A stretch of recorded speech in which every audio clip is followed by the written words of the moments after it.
ഞാൻ ഈ ഇടയ്ക്ക് കണ്ട വളരെ ട്രെൻഡിങ് ആയിട്ടുള്ള ഒരു കാര്യമാണ് ചെമ്പനീർ പൂ എന്ന് പറയുന്ന സീരിയൽ. ഈ ഒരു സീരിയലിനെ കുറിച്ച് അറിയാത്ത മലയാളികളില്ല. അത്രയും അധികം ഹിറ്റായി പോയിക്കൊണ്ടിരിക്കുന്ന ഈ സീരിയലിന്റെ 1-2 റിവ്യൂസ് പറയാൻ എനിക്കൊരാഗ്രഹം തോന്നി. അങ്ങനെ ഞാൻ അതിന്റെ 1-2 റിവ്യൂസ് പറയാൻ പോവാണ്. ഇതിന്റെ അപ്കമിങ് റിവ്യൂസ് നമുക്ക് നോക്കാം. 2 അപ്കമിങ് റിവ്യൂസിനെ കുറിച്ചാണ് നമ്മളിന്ന് നോക്കുന്നത്. സുധിയെ പറ്റിച്ചുകൊണ്ട് നീലിമ കൊണ്ടുപോയിട്ടുള്ള പൈസയെക്കുറിച്ചും അതുപോലെ 2 ലക്ഷം രൂപയും 3 ലക്ഷം രൂപയും ശ്രുതിയും കൂടി നീലിമയുടെ കയ്യിൽ നിന്ന് മേടിക്കുകയുണ്ടായി കേട്ടോ. ഇത്രയും കാര്യങ്ങളാണ് കഴിഞ്ഞ എപ്പിസോഡിൽ നടന്നിട്ടുള്ളത്. ഇനി നമ്മൾ അതിൻ്റെ ബാലൻസ് ആയിട്ടാണ് പറയുന്നത്. ഇതിൻ്റെ ബാലൻസ് പറയുന്നതിന് മുമ്പായിട്ട് ഈ ഒരു സീരിയൽ തുടക്കത്തിൽ തന്നെ കാണിക്കുന്നത് നമ്മുടെ ശ്രുതിയെയാണ്. അവർ ഭയങ്കര ഹാപ്പി ആയിട്ട് വീട്ടിലേക്ക് കയറി വരികയാണ്. കയ്യിലാണെങ്കിൽ കുറേ പൊതികളും ഉണ്ട്, കുറേ കവറുകൾ, പൊതികളല്ല കവറുകളുണ്ട്. ഇത് കാണുന്ന നമ്മുടെ ചന്ദ്ര ചോദിക്കുകയാണ്, അല്ല നിങ്ങൾ എന്താണ് കൈകൾ നിറയെ പൊതികളുമായിട്ട് വരുന്നത്, എന്താ കാര്യം എന്ന് ചോദിക്കുകയാണ്. അപ്പോഴേക്കും ശ്രുതി പറയാണ്, അമ്മേ ഞങ്ങൾക്ക് ദീപാവലി വന്നു എന്ന് പറയാണ്. അപ്പോഴേക്ക് ചന്ദ്ര പറയാട്ടോ, എന്താണ് നീ അങ്ങനെ പറയുന്നത്, എനിക്കൊന്നും മനസ്സിലാവുന്നില്ല, എന്താണ് കാര്യം, കൃത്യമായിട്ട് പറയാണ്. അമ്മേ, ഈ ശ്രുതിയുടെ അച്ഛനുണ്ടല്ലോ എൻ്റെ പേരിലേക്ക് 15 ലക്ഷം രൂപ അയച്ചിട്ടുണ്ട് ബിസിനസ് തുടങ്ങാനായിട്ട്. അതിലാണ് ഞങ്ങൾ ഈ ഷർട്ടും ബാക്കി സാരിയും ഒക്കെ മേടിച്ചിട്ടുള്ളത് എന്ന് പറയുകയാണ്. ഇത് കേട്ട ചന്ദ്രയാണെങ്കിൽ ശരിയാണോ നിങ്ങൾ ഈ പറയുന്നത്, ഇത് സത്യമാണോ പറയുന്നതെന്ന് ചോദിക്കുകയാണ്. അപ്പോഴേക്കും ശ്രുതി പറയുകയാണ്, ആൻറ്റി സത്യമാണ്, എൻ്റെ അച്ഛനെ 15 ലക്ഷം രൂപ അയച്ചിട്ടുണ്ട്. അപ്പോഴേക്കും സച്ചി ചോദിക്കുകയാണ്, അതെങ്ങനെ പാർലറമ്മയുടെ അച്ഛൻ 15 ലക്ഷം രൂപ അയക്കും, പാർലറമ്മയുടെ അച്ഛൻ മലേഷ്യയിലെ ജയിലിലല്ലേ, ജയിലിരുന്നു കൊണ്ട് പൈസ അയക്കാൻ പറ്റുമോ? ഇത് കേട്ട ഉടൻ ശ്രുതി പറയുകയാണ്, എൻ്റെ അച്ഛനെ അമ്മാവിൻ്റെ കയ്യിൽ പൈസ കൊടുത്ത് ഏൽപ്പിച്ചിട്ടുണ്ട്, അമ്മാവൻ വഴിയാണ് എനിക്ക് പൈസ വരുന്നതെന്ന് പറയുകയാണ്.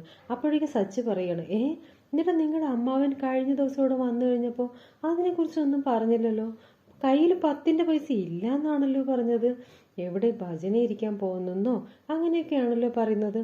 അങ്ങനെ വരുന്ന സമയത്ത് പൈസ ഉണ്ടായിരുന്നെങ്കിൽ അത് നിങ്ങളുടെ കയ്യിൽ അപ്പം തന്നെ തന്നാൽ പോരായിരുന്നോ എന്ന് ചോദിക്കുകയാണ്. അപ്പോഴേക്കും ശ്രുതി പറയാണ്, അങ്ങനെയൊന്നും മലേഷ്യയിൽ നിന്ന് പൈസ കൊണ്ടുവരാൻ പറ്റില്ല, അക്കൗണ്ട് വഴി ട്രാൻസ്ഫർ ചെയ്യാനേ പറ്റുള്ളൂ, അതാണ് അതിൻ്റെ റൂള് എന്ന് പറയുകയാണ്. അപ്പോഴേക്കും സച്ചി പറയുകയാണ്, എന്തെങ്കിലുമൊക്കെ ആവട്ടെ എന്ന് പറയുകയാണ്. അപ്പോഴേക്കും ശ്രുതി പറയുകയാണ്, എന്തെങ്കിലും ആവട്ടെ, നിങ്ങൾക്ക് ആവശ്യമുള്ള കാര്യം മാത്രം ചിന്തിച്ചാൽ മതി. പിന്നെ ആൻറ്റി, അച്ഛനുണ്ടല്ലോ, അച്ഛന് ഇനി ഒരു 15 ലക്ഷം കൂടി അയക്കാമെന്ന് പറഞ്ഞിട്ടുണ്ട്. ഇത് കേട്ട സച്ചി പറയാണ്, ആകെ കൂടി 30 ലക്ഷം രൂപ, എന്തായാലും കലക്കി ഇടി ശ്രുതി, നീ ഇത്ര പെട്ടെന്ന് പൈസ ഉണ്ടാക്കുമെന്ന് ഞാൻ വിചാരിച്ചില്ല. എന്ത് തന്നെയാണെങ്കിലും നീ അച്ഛൻ്റെ കയ്യിൽ നിന്ന് മേടിച്ചിട്ട് പോയ ആ പൈസ ഉണ്ടല്ലോ അതങ്ങ് തിരിച്ചു കൊടുത്തേക്ക് എന്ന് പറയുകയാണ്. അപ്പോൾ 30 ലക്ഷം രൂപയും കൊണ്ടാണ് നമ്മുടെ ശ്രുതി മുങ്ങിയിരിക്കുന്നതായിട്ടാണ് തമിഴിൽ കാണിക്കുന്നത്. അപ്പോൾ അതങ്ങ് തിരിച്ചു കൊടുക്കാനാണ് പറയുന്നത്. അങ്ങനെയൊന്നും കൊടുക്കാൻ പറ്റില്ല എന്ന് പറയുകയാണ്. അപ്പോൾ സച്ചി ചോദിക്കുകയാണ്, അതെന്താ അങ്ങനെ കൊടുക്കാൻ പറ്റാത്തത്, അച്ഛൻ്റെ പൈസയല്ലേ, എൻ്റെയും ഷെയറുണ്ട്, ശ്രീകാന്തിൻ്റെയും ഷെയറുണ്ട്, എൻ്റെ ശ്രീകാന്ത് അതെങ്ങനെ പറയാൻ പറ്റും, ഇത് ഏട്ടത്തിയുടെ അച്ഛൻ ഏട്ടത്തിക്ക് വേണ്ടി കൊടുത്തതാണ്, അതെങ്ങനെ നമ്മൾ മേടിക്കും, അത് ശരിയല്ല. അപ്പോഴേക്ക് രവീന്ദ്രനും പറയുകയാണ്, അതേ സച്ചി, ഇവൻ എനിക്ക് തരാനായിട്ടുള്ളത് ഇവൻ തന്നെ സമ്പാദിച്ചു തരട്ടെ, അല്ലാതെ ശ്രുതിയുടെ വീട്ടിൽ നിന്നും അല്ല നമുക്ക് ആ പൈസ വേണ്ടത് എന്ന് പറയുകയാണ്. അപ്പോഴേക്കും സച്ചി പറയുകയാണ്, അച്ഛൻ ഇങ്ങനെ കുറേ നർമ്മയോട് ജീവിക്കുന്നത് കൊണ്ടാണ് പലരും അച്ഛനെ പറ്റിക്കുന്നത്, അത്രയൊന്നും സത്യസന്ധനാവേണ്ട ആവശ്യമില്ല എന്ന് പറയുകയാണ്. അപ്പോഴേക്കും അച്ഛൻ പറയുകയാണ്, നീയൊന്നും മിണ്ടാതിരിക്കെ, സത്യസന്ധനായി ജീവിച്ചിട്ട് മറ്റുള്ളവർക്ക് വേണ്ടിയിട്ടൊന്നുമല്ല, അത് നമ്മളുടെ തന്നെ നല്ലതിന് വേണ്ടിയിട്ടാവണം. എൻ്റെ മനസ്സമാധാനത്തിന് എന്തായാലും ശ്രുതിയുടെ അച്ഛൻ ഇത് കൊടുത്താൽ മതി, ഇത് അടിച്ചു പൊളിച്ച് കളയാതെ ഇതെങ്കിലും ഉത്തരവാദിത്തത്തോടെ വിനിയോഗിക്കാൻ നോക്ക് ശ്രുതി എന്ന് പറയുകയാണ്. പിന്നെ ഞാൻ ഉത്തരവാദിത്തത്തോടെ തന്നെയാണ് നോക്കുകയുള്ളൂ, എൻ്റെ ഒരു ഐഡിയ എന്ന് വെച്ച് കഴിഞ്ഞാൽ ഈ പൈസയ്ക്ക് ഞാനൊരു ബിസിനസ് തുടങ്ങാൻ പോവുകയാണ്. ഇത് കേട്ടതും ചന്ദ്ര ചോദിക്കുകയാണ്, എടാ സത്യമാണോ നീ പറയുന്നത്, നീ ബിസിനസ് തുടങ്ങാൻ പോവുകയാണോ? കൊള്ളാം എന്ന് പറയുകയാണ്. അപ്പോഴേക്കും നമ്മുടെ ശ്രുതി പറയുകയാണ്, അമ്മേ ഞാൻ സത്യമാ പറഞ്ഞത്, ഞാനൊരു ബിസിനസ് തുടങ്ങാൻ പോവുകയാണ്, എന്നിട്ട് പിന്നെ ഈ 15 ലക്ഷം എന്ന് പറയുന്നത് 15 കോടിയാക്കി ഞാൻ മാറ്റും. അപ്പൊ ചന്ദ്ര പറയാണ്, എൻ്റെ മോന്റെ കഴിവനുസരിച്ച് 15 ലക്ഷം എന്നുള്ളത് ഒറ്റ മാസം കൊണ്ട് തന്നെ അവൻ 15 കോടിയാക്കി മാറ്റും, അതിനുള്ള കഴിവ് അവനുണ്ട്. അപ്പോഴേക്കും ശ്രുതി ഇതിന്റെ ദൈവമേ എന്നിങ്ങനെ ചിന്തിക്കുകയാണ്. ഞാനാണെങ്കിൽ ശ്രുതിയുടെ കയ്യിൽ കാപ്പ് കെട്ടിയ ദിവസം തന്നെ നല്ല ഐശ്വര്യം തന്നെയാണ്. നല്ല വിശേഷം കേൾക്കാൻ പറ്റുമല്ലോ. ഇതൊരു വലിയ കാര്യം തന്നെയാണെന്ന് ചന്ദ്ര പറയുന്നത്. എന്റെ മോൻ എന്നായാലും ഒരു ദിവസം നല്ല കോടീശ്വരനായി മാറും എന്നുള്ളത് എനിക്കറിയാം എന്ന് പറയുകയാണ്. ഈ സമയത്ത് സുധിയാണെങ്കിൽ ഒരുപാട് പൊങ്ങി കയറുകയാണ്. അപ്പോഴേക്കും ചന്ദ്ര പറയണം, അതിരിക്കട്ടെടാ, നീ എന്ത് ബിസിനസ്സാണ് തുടങ്ങാൻ പോകുന്നത്? അപ്പോഴേക്കും സുധി ആലോചിച്ചിട്ട് പറയണം, അതിനി വേണം കണ്ടുപിടിക്കാൻ എന്ന് പറയുകയാണ്. അപ്പോഴേക്കും സച്ചി പറയുകയാണ്, ബിസിനസ് ബിസിനസ് എന്ന് പറഞ്ഞ് ഉള്ള ബിസിനസിനെ കൊണ്ട് കളയാതിരുന്നാ മതി, നന്നായിരിക്കടാ എന്ന് പറയുകയാണ്. അപ്പോഴേക്കും നമ്മുടെ വർഷം വന്നിട്ട് പറയാണ്, എന്തായാലും നിങ്ങൾ പുതുതായിട്ടൊരു ബിസിനസ് തുടങ്ങാൻ പോവുകയാണ്, നല്ല കാര്യം നടക്കുകയും ചെയ്തു, കൺഗ്രാറ്റ്സ് എന്ന് പറയുകയാണ്. ഇത് കേട്ട ചന്ദ്ര പറയുകയാണ്, മോളെ നീ വലിയ വീട്ടിലെ പെങ്കൊച്ചാണ്, അതുകൊണ്ടാണ് നിനക്ക് ഇതുപോലൊക്കെ പറയാൻ പറ്റുന്നത്. മറ്റുള്ളവർക്ക് അസൂയാണ്, അസൂയ. അപ്പോഴേക്കും ഇത് കേൾക്കുന്ന നമ്മുടെ രേവതി പറയുകയാണ്, എനിക്ക് ഇതുപോലെ കൺഗ്രാറ്റ്സ് ഒന്നും പറയാൻ അറിയില്ല, എന്നിരുന്നാലും നിങ്ങൾ നല്ല രീതിയിൽ ബിസിനസ്സിൽ ഉയർന്നു വരണമെന്ന് എനിക്ക് ആഗ്രഹമുണ്ട്, ഉയർന്നു വരട്ടെ എന്ന് തന്നെ നമ്മുടെ രേവതിയും ആശംസിക്കുകയാണ്. ഈ സമയത്ത് ചന്ദ്ര പറയുകയാണ്, എങ്ങനെ അസൂയയില്ലാതിരിക്കും? അവന്റെ ഭാര്യ വീട്ടിൽ നിന്നേ 1 രൂപ പോലും അവന് കിട്ടിയിട്ടില്ല, അതിന്റെ അസൂയ അവന് നന്നായിട്ടുണ്ടാവും. അപ്പോഴേക്ക് രേവതി പറയുകയാണ്, അതമ്മ പറഞ്ഞത് ശരി തന്നെയാണ്, എന്റെ വീട്ടിൽ നിന്ന് ഒന്നും കൊടുക്കാനുള്ള കഴിവില്ല, പക്ഷേ എന്റെ ഭർത്താവിന് എന്റെ വീട്ടിൽ നിന്ന് കെട്ടിയിട്ട് വേണ്ട ജീവിക്കേണ്ടത്. ഇത് കേൾക്കുന്ന സുധി പറയണം, അപ്പൊ ഞാൻ എന്റെ ഭാര്യയുടെ വീട്ടിൽ നിന്ന് വാങ്ങി ജീവിക്കുന്നു എന്നാണോ നീ പറയുന്നത്? ഇത് ചോദിക്കുന്ന സമയത്ത് രേവതി പറയുകയാണ്, ഞാൻ അങ്ങനെയൊന്നും പറഞ്ഞിട്ടില്ല, അമ്മ പറഞ്ഞതിന് മറുപടി മാത്രമേ ഞാൻ പറഞ്ഞിട്ടുള്ളൂ എന്ന് പറയുകയാണ്. അടുത്ത സീനിൽ കാണിക്കുന്നത് ചന്ദ്രയാണ്. ചന്ദ്ര വേഗം തന്നെ നമ്മുടെ രേവതിയോട് പറയുകയാണ്, രേവതി പോയി ഇവൾക്ക് ഇഷ്ടപ്പെട്ട ജ്യൂസൊക്കെ ഇങ്ങനെ എടുത്തിട്ട് വന്നേ, ശ്രുതിമോൾ ആകെ ക്ഷീണിച്ചു പോയിട്ടുണ്ടെന്ന് പറയുകയാണ്. അപ്പോഴേക്ക് സച്ചി പറഞ്ഞു, അയ്യോ അമ്മേ അങ്ങനെ പറയല്ലേ, അമ്മ 48 ദിവസത്തേക്ക് ആ കൊച്ചിന്റെ കയ്യിലേക്ക് കാപ്പ് കെട്ടിയിരിക്കല്ലേ, കാപ്പ് കെട്ടുമ്പോൾ വ്രതം അനുഷ്ഠിക്കണ്ടേ 48 ദിവസം, അപ്പൊ പിന്നെ ഇങ്ങനെ പാർലർ അമ്മയ്ക്ക് എന്തെങ്കിലും ചെയ്തു കൊടുക്കാൻ അതെല്ലാം മുറിഞ്ഞു പോവില്ലേ? ഇത് ഉള്ളിടത്തോളം കാലം അവനവന്റെ കാര്യം അവനവൻ ചെയ്യട്ടെ. ഇത് കേൾക്കുമ്പോഴേക്കും ചന്ദ്ര പറയുകയാണ്, അതൊന്നും കുഴപ്പമില്ല, ഇപ്പോഴേ പൈസ വന്നില്ലേ, അപ്പൊ ഇച്ചിരി വ്രതമൊക്കെ കുറഞ്ഞാലും കുഴപ്പമില്ലെന്ന് പറയാണ്. അപ്പോൾ ചന്ദ്ര തന്നെ നമ്മുടെ ശ്രുതിക്ക് ജ്യൂസൊക്കെ എടുത്ത് കൊണ്ടുവന്ന് കൊടുക്കുകയാണ്. അടുത്ത സീനിൽ കാണിക്കുന്നത് നമ്മുടെ സച്ചിയും രേവതിയാണ്. രേവതി കുളി കഴിഞ്ഞ് വരുന്ന സമയത്ത് സച്ചി ചോദിക്കുകയാണ്, രേവതി അവരീ പറയുന്ന കാര്യത്തിലൊക്കെ എന്തെങ്കിലും സത്യമായിട്ടുള്ളത് നിനക്ക് തോന്നുന്നുണ്ടോ? അപ്പോഴേക്കും സച്ചിയോട് രേവതി ചോദിക്കണം, എന്തിനാ സച്ചിയേട്ടാ ആവശ്യമില്ലാതെ മറ്റുള്ളവരുടെ കാര്യത്തിലൊക്കെ ഇങ്ങനെ ആലോചിച്ചുകൊണ്ടിരിക്കുന്നത്? അവരെന്തെങ്കിലും കാണിക്കട്ടെ, അവരുടെ പൈസയല്ലേ, അവരെന്തെങ്കിലും കാണിക്കട്ടെ, അവരുടെ ജീവിതം, ആവശ്യമില്ലാത്ത കാര്യത്തിൽ നമ്മൾ ഇടപെടേണ്ട ആവശ്യമുണ്ടോ സച്ചിയേട്ടാ എന്ന് ചോദിക്കണം. എടി ആവശ്യമില്ലാത്ത കാര്യമൊന്നുമില്ല, എനിക്ക് ശ്രുതി പറയുന്ന കാര്യങ്ങളൊന്നും അത്ര യോജിപ്പൊന്നുമില്ല. ആ പെങ്കൊച്ചിന്റെ അച്ഛൻ മലേഷ്യയിലാണെന്നും മലേഷ്യയിൽ ജയിലിലാണെന്നും അവിടുന്ന് പൈസ അയച്ചു എന്നൊക്കെ പറയുന്നതൊന്നും ദഹിക്കണ്ടേ, എനിക്കെന്തോ അതിനോടൊന്നും ഒരു യോജിപ്പും ഇല്ല. അങ്ങനെ സംഭവിക്കുമെന്ന് എനിക്ക് സംശയവുമുണ്ട്. അങ്ങനെ മലേഷ്യയിൽ അച്ഛനുണ്ടോ എന്ന് തന്നെ എനിക്ക് സംശയമാണെന്നാണ് പറയുന്നത്. അപ്പോഴേക്കും നമ്മുടെ രേവതി പറയുകയാണ്, സംശയത്തോട് തന്നെ സച്ചേട്ടൻ നോക്ക്, എനിക്ക് സമയമില്ല, ഞാൻ പോവുകയാണ് എന്ന് പറയുകയാണ്. അല്ലെങ്കിൽ തന്നെ സച്ചിയേട്ടന്റെ നാക്കേ ശരിയല്ല എന്ന് പറഞ്ഞിട്ട് രേവതി അവിടെ നിന്ന് പോവുകയാണ്. അടുത്ത സീനിൽ കാണിക്കുന്നത് എല്ലാവരും ഭക്ഷണം കഴിച്ച് ഡൈനിങ് ടേബിളിൽ ഇരിക്കുന്ന സമയത്ത് ചന്ദ്ര വന്നിട്ട് ചോദിക്കുകയാണ്, നീ സുധീനെ വിളിച്ചില്ലേ? കൊച്ചു വിശന്നിരിക്കുന്നുണ്ടാവും. അപ്പോഴേക്കും നമ്മുടെ രേവതി പറയുകയാണ്, ഞാൻ വിളിച്ചു, പക്ഷെ വാതിൽ പോലും തുറന്നില്ല. അപ്പോഴേക്കും ചന്ദ്ര പറയാണ്, അവൻ കേൾക്കുന്ന രീതിക്ക് നീ വിളിച്ചിട്ടുണ്ടാവില്ല, ഞാൻ തന്നെ വിളിച്ചിട്ട് വരാം എന്റെ മൂത്ത മരുമകളെ എന്ന് പറഞ്ഞിട്ട് ശ്രുതിയെ വിളിക്കാൻ പോവുകയാണ്. ശ്രുതി മോളെ ശ്രുതി ഇങ്ങ് ഇറങ്ങി വാ എന്ന് പറയുകയാണ്. ഭയങ്കരമായി സോപ്പിട്ടാണ് വിളിക്കുന്നത്. അങ്ങനെ ശ്രുതി ഇറങ്ങി വരികയാണ്. ഈ സമയത്ത് ചന്ദ്ര ചോദിക്കുകയാണ്, എന്താ ഉണ്ടാക്കിയിരിക്കുന്നത്? അപ്പവും മുട്ടക്കറിയാണ്.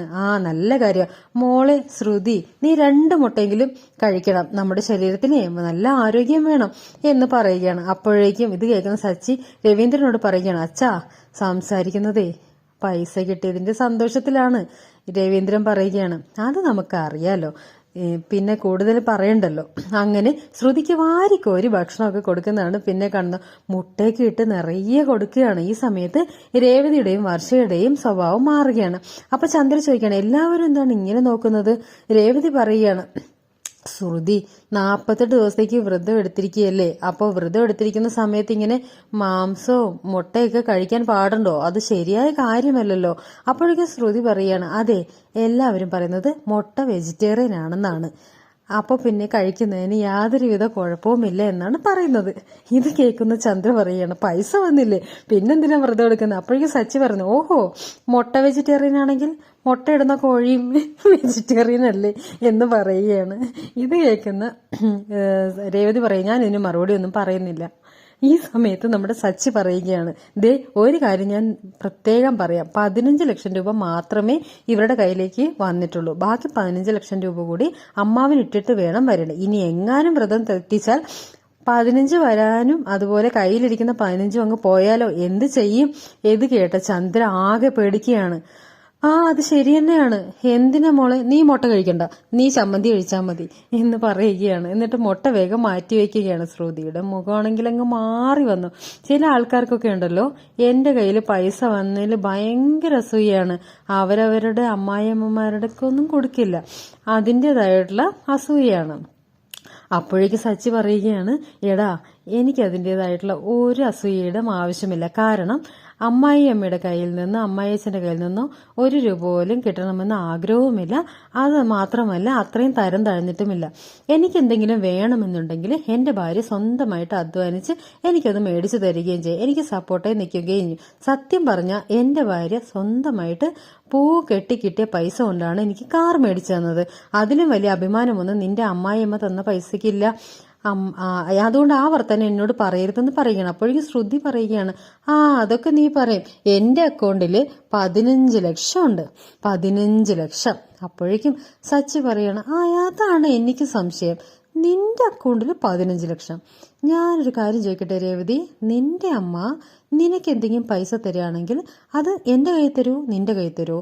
അപ്പൊ രേവതി പറയാണ്, എന്റെ കയ്യില്, എന്റെ അച്ഛൻ എനിക്ക് പൈസ എന്റെ കയ്യിലോട്ട് തരും, അല്ലെങ്കിൽ രേവതിയുടെ കയ്യിലോട്ട് കൊടുക്കും. നമ്മുടെ രവീന്ദ്രൻ പറയുകയാണ്, എന്റെ പൈസ എന്റെ മക്കളുടെ കയ്യിലല്ലേ ഞാൻ കൊടുക്കേണ്ടത്, മരുമക്കളുടെ കയ്യിൽ കൊടുക്കേണ്ട കാര്യമില്ലല്ലോ. അങ്ങനെ വർഷയോട് ചോദിക്കുകയാണ് സച്ചി. എന്തിനാ സച്ചി ഇങ്ങനെ ചോദിക്കുന്നത്? അതൊക്കെ ഒരു കാര്യം ഉണ്ട്, നമുക്ക് പറയാമെന്ന് പറയാണ്.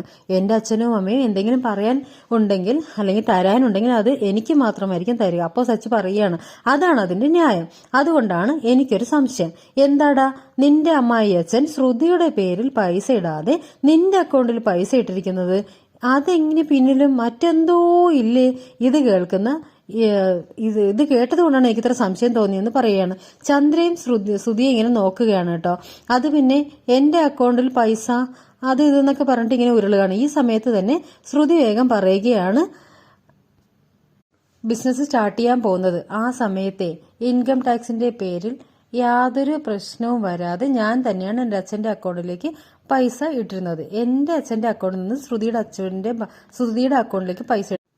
മോള് ബുദ്ധിശാലിയല്ലേ, ചില ആൾക്കാർക്കൊക്കെ ഇതൊന്നും സഹിക്കാൻ പറ്റില്ല, മൈൻഡ് ചെയ്യണ്ടെന്ന് പറയുകയാണ്. അങ്ങനെ ശ്രുതി ഭക്ഷണമൊക്കെ കഴിച്ച് റൂമിലോട്ട് ചെല്ലുമ്പോൾ തന്നെ ശ്രുതിയോട് പറയുകയാണ്, എന്തെങ്കിലും നിന്റെ തലയിലുണ്ടോ, നിനക്ക് വല്ല വിവരവുമുണ്ടോ?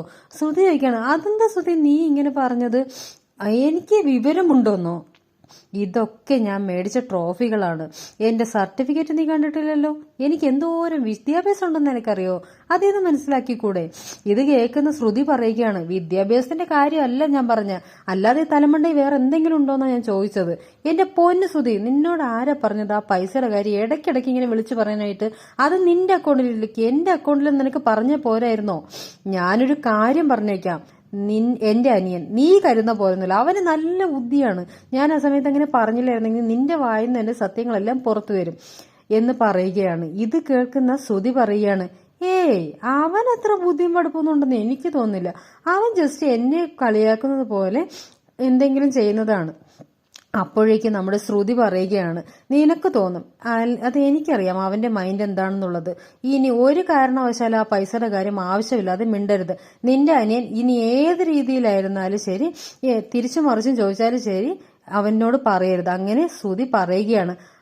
ശരിയെന്ന് ശ്രുതി പറയുകയാണ്. അതിനു മുമ്പായിട്ടേ എനിക്കൊരു ഐഡിയ ഉണ്ട്. ഞാൻ നീ കരുതുന്ന പോലെ അത്ര വലിയ മണ്ടനൊന്നുമല്ല. ഞാൻ ഈ പൈസ എത്രയും വേഗം ചെലവാക്കാൻ പോവുകയാണെന്ന് പറയും. ശ്രുതി, ചെലവാക്കാൻ പോകാനോ? ശ്രുതി, നീ എന്റെ സ്വഭാവം മാറ്റിക്കരുത്. അല്ല, ഞാനേ ബിസിനസ് ചെയ്ത് ചെലവാക്കുന്ന കാര്യമാണ് പറഞ്ഞത്. ആവശ്യമില്ലാതെ ഒരു തീരുമാനം എടുക്കണ്ട. ഞാൻ പറഞ്ഞോളാം എന്ത് ചെയ്യണം, എപ്പ ചെയ്യണം എന്നൊക്കെ. ആ സമയത്ത് മാത്രം നീ എന്തെങ്കിലും ചെയ്യാൻ നിന്നാ മതി എന്ന് പറയുകയാണ്. അങ്ങനെ ശ്രുതിയും ശരി എന്ന് പറയുകയാണ്. അടുത്ത സീനിൽ കാണിക്കുന്നത് നമ്മുടെ ശ്രുതി ഈ നടക്കുന്ന കാര്യങ്ങളെല്ലാം കൂട്ടുകാരികളോട് പറയുകയാണ്. കൂട്ടുകാരി പറയുകയാണ്, എടി എന്നാലും നിന്റെ ബുദ്ധി അപാരം തന്നെയാണ്. നിന്റെ ഭർത്താവുണ്ടല്ലോ, അവനെ അത്ര നേരം പറ്റിക്കാമെന്ന് നീ വിചാരിക്കണ്ട. ശ്രുതി പറയുകയാണ്, അങ്ങനെ അവനെ പറ്റിക്കാൻ എനിക്ക് താല്പര്യമൊന്നുമില്ലടി. എങ്ങനെയെങ്കിലും കാനഡയ്ക്ക് പോകണമെന്ന് വിചാരിച്ച ആ കാശ് മേടിച്ചത്. ഇനിയിപ്പോൾ പോകാനൊന്നും പറ്റില്ല. ഇനിയിപ്പോൾ എന്തായാലും ബിസിനസ്സൊക്കെ തുടങ്ങി അതൊന്ന് സക്സസ് ആക്കി ശ്രുതിയെ എന്റെ വരുതിയിലാക്കിയതിന് ശേഷം ഞാൻ എന്ത് പറഞ്ഞാലും അത് എന്നെ വിട്ട് പോവാത്ത രീതിയിൽ ശ്രുതിക്ക് ഒന്നും പറയാൻ പറ്റാതെ എന്റെ കൂടെ നിൽക്കണം. ഇതെല്ലാം പറഞ്ഞുകൊണ്ട് നിൽക്കുമ്പോൾ പ്രിയ വരികയാണ്. ഇതെന്താടി നീ ഇങ്ങനെ സംസാരിച്ച് കാട് കയറി പോകുന്നത്?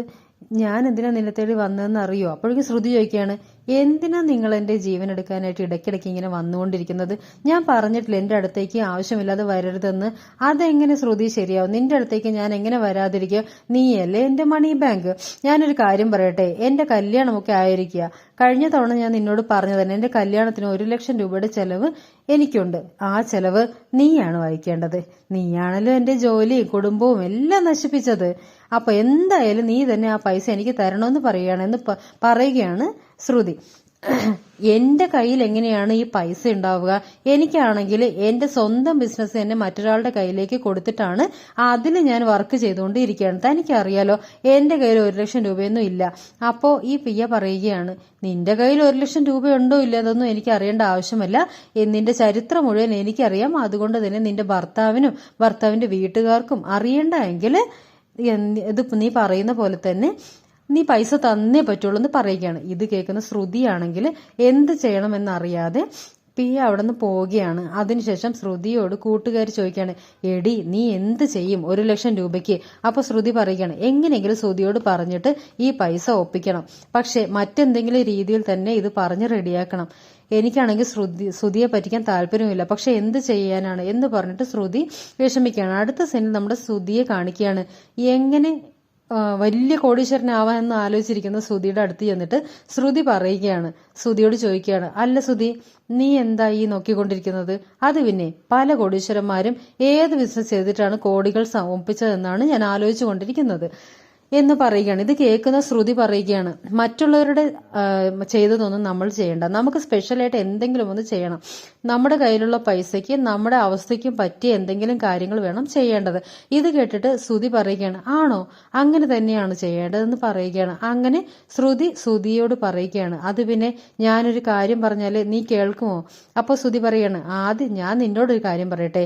എന്റെ കൂട്ടുകാരനുണ്ടല്ലോ, ആ പാർട്ട്ണർ ഫ്രണ്ട്, അവൻ എന്നോടൊരു ഐഡിയ പറഞ്ഞു, ഈ പൈസ നമുക്ക് കൊണ്ടുപോയിട്ട് പലിശയ്ക്ക് കൊടുക്കാമെന്ന്. അപ്പോൾ നമുക്ക് ഇരട്ടി പൈസ കിട്ടുകയും ചെയ്യും. അപ്പോൾ ഞാനൊരു കാര്യം പറയാട്ടോ, ശ്രുതി, നിന്റെ ഫ്രണ്ടിനൊന്നും വിശ്വസിക്കാൻ പറ്റില്ല. ഞാൻ പറയുന്നത് പോലെ നീ കേട്ടാൽ മതി. പെട്ടെന്ന് തന്നെ ശ്രുതിയുടെ മനസ്സിലൊരു കാര്യം കത്തുകയാണ്. ശരിയാണല്ലേ, പലിശയ്ക്ക് കൊടുക്കായിരുന്നു അല്ലേ? അപ്പോഴേക്ക് ശ്രുതി പറയാണ്, ശ്രുതി, നീ എനിക്ക് പലിശയ്ക്ക് 1 ലക്ഷം രൂപ, ഞാൻ നിനക്ക് 2% പലിശ തരാം. എന്നിട്ട് നിനക്ക് അതിൽ നിന്ന് ലാഭവും കിട്ടുകയും ചെയ്യും. ഇത് ശ്രുതി പറയാണ്, നിനക്കെന്തിനാണ് 1 ലക്ഷം രൂപ? എനിക്ക് EMI അതും ഇതൊക്കെ കുറച്ച് കാര്യങ്ങളുണ്ടല്ലോ. എന്തായാലും നീ എനിക്ക് പൈസ തായെന്ന് പറയുകയാണ്. അങ്ങനെ ശ്രുതി ആലോചിക്കുകയാണ്. ശ്രുതി, നിന്റെ അക്കൗണ്ടിലേക്ക് 2000 രൂപ വന്നിട്ടുണ്ടോ നോക്കിയേ. 2000 രൂപ നീ ഈ സമയം കൊണ്ട് സമ്പാദിച്ചില്ലേ, ഞാൻ ഇതുപോലെ നിനക്ക് പലിശ തന്നോണ്ടേയിരിക്കും എന്ന് ശ്രുതി പറയുകയാണ്. അങ്ങനെ ശ്രുതിയുടെ അക്കൗണ്ടിലേക്ക് 1 ലക്ഷം രൂപ ഇട്ട് കൊടുക്കുകയാണ്. ഇതെന്തായാലും നല്ല ഐഡിയ ആയിട്ടുണ്ട്. ഒറ്റയടിക്ക് നിന്നുകൊണ്ട് 2000 രൂപ ഞാൻ ഒപ്പിച്ചു. കൊള്ളാം. അങ്ങനെ ശ്രുതി ഒരു കണക്കിന്